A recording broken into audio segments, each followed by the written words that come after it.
Na ng komunikasyon ang tagapagsalita ng National Capital Regional Police Office, si Major Hazel Asilo.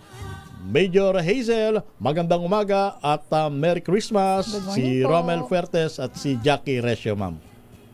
Magandang umaga po. Merry Christmas po, Ma'am Jackie and Sir Romel, at sa lahat po, Merry Christmas po. Okay, so ano ang assessment ng NCRPO dito sa katatapos na pagsalubong ng Pasko o itong Noche Buena dito sa Metro Manila, in particular sa peace and order situation? Pwede po natin consider na generally peaceful naman po yung ating naging pagsalubong sa ating Kapaskuhan. Wala naman po tayong major incidents na na-monitor, maliban po sa mangilan-ngilan po ng mga insidente na nakita naman po natin sa ating mga social media at sa balita kagabi. So far po, ito lang naman po yung ating tinututukan sa ngayon.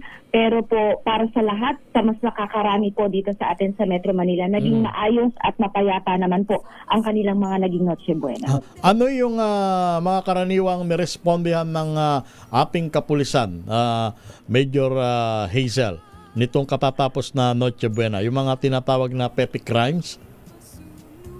Karaniwan po na ating mga nahuli nitong mga nagdaang araw, lalo po kahapon, is mga ano lang naman po, mga kaso ng illegal gambling. Ating mga kababayan po na mga nagkakarakrus, nagdadice, ito po yung ating usual na mga nirespondehan kahapon at ng mga nagdaang araw.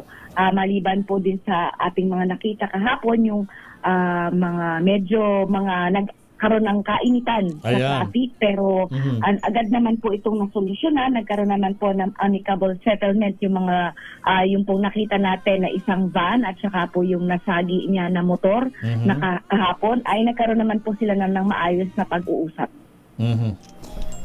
Major Hazel, tanong ko lamang po yung sa parte naman po ng mga nagpapaputok, kasi dito po sa bahagi ng Quezon City, marami ho akong narinig na mga nagpapaputok. May mga naitala po ba tayong mga nasugatan or ayun nga ho, naputokan dito nga pagsalubong sa Pasko?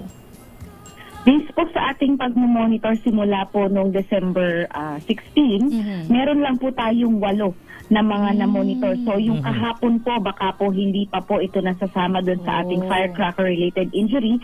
Bali po 3 po ito na puro mga victims natin ay minor as of kanina lang, as of 24 po. So yung pong ating mga na-monitor na ito ay mga minor injuries lamang, gaya po ng mga nasugatan yung daliri, paa, at isang senior citizen po na natamaan ng doon sa kanyang kanang paa at nagkaroon din po ng minor injury.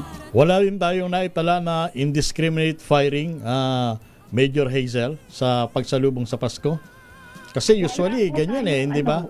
Usually meron tayong ilang... Meron po tayong na-monitor. Saan pong banda, Major? Dito po sa area ng Southern Police. Kini-check pa po natin yung alleged na indiscriminate firing po dito po sa area ng Parañaque. I see. So wala namang biktima ng ligaw na bala? Wala naman po, wala po sa ating datos na natala po sa simula po kahapon. At yung bong nagpaputok na yan ng baril, walang habas na nagpaputok ng baril, yan po ba ay under custody na ng kapulisan? Yes po, under custody na po ng kapulisan itong ating suspect, at hinahanda na po yung kaso para po ma-file po sa court. May we know kung siya ay civilian or officer of the law? Isa po siyang uniform person. I see. Pwede ba nating sabihin kung siya ay police or sundalo or any member of the law enforcement agency?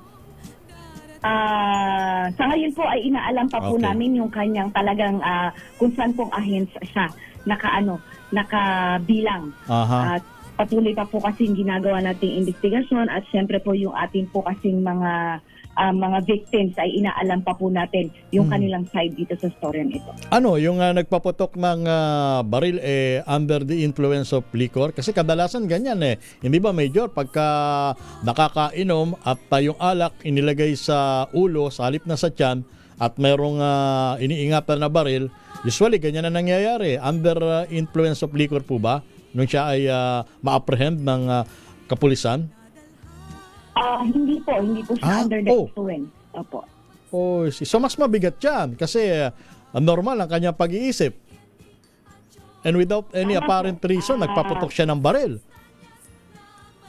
Sa ngayon po kasi ay iniimbestigahan pa po natin kung ano ang reason bakit siya po ay nag-indiscriminate firing. So patuloy po yung ginagawa pa po nating investigation regarding po dito sa insidenteng ito. Ayun, Major, since nabanggit nyo nga ho, nagkaroon ng ganyang insidente, halimbawa ho, may mga kababayan ho tayong makakita ng gano'n na may nagpaputok ng barel. Saan po ba nila pwede itong isumbong? Nagaya po nitong ating mga victim dito sa ating incidenteng ito sa Parañaque. Agad din po silang nag-report sa pinakamalapit po na police station at sila po naman ay nabigyan ng assistance at narespondihan po agad yung kanilang pangangailangan sa ating police assistance. Kaya po, nahuli po agad natin yung suspect. Ayun, very good. At pagkatapos nitong araw ng Pasko ay magiging abala pa rin ang kapulisan dahil naman dito sa pagsalubong sa bagong taon na Major Hazel. Tama po, tuloy-tuloy na po ang deployment ng ating mga personnel, yung ating pong 14,000, po, mahigit 14,000 na PNP personnel ng NCRPO ay tuloy-tuloy na po. Hanggang yan po ay sa 3 Kings pa po. So, bukod po dyan sa ating inaasahang pagsalubong natin sa bagong taon, meron pa po kami isa pang pinaghahandaan. Siyempre, yung ating pong traslasyon, kaya po ating mga pulis ay tuloy-tuloy lang ang kanilang duty. Nako, halos wala palang pahinga ang puwersa ng NCRPO sa pagpasok ng 2026. Yes po, dire-diretso po ang pagsiservisyo ng NCRPO at ng PNP sa ating bayan. Well said, Major Hazel Asilo, at maraming salamat at saludo po ang sambayanan sa NCRPO. Merry Christmas!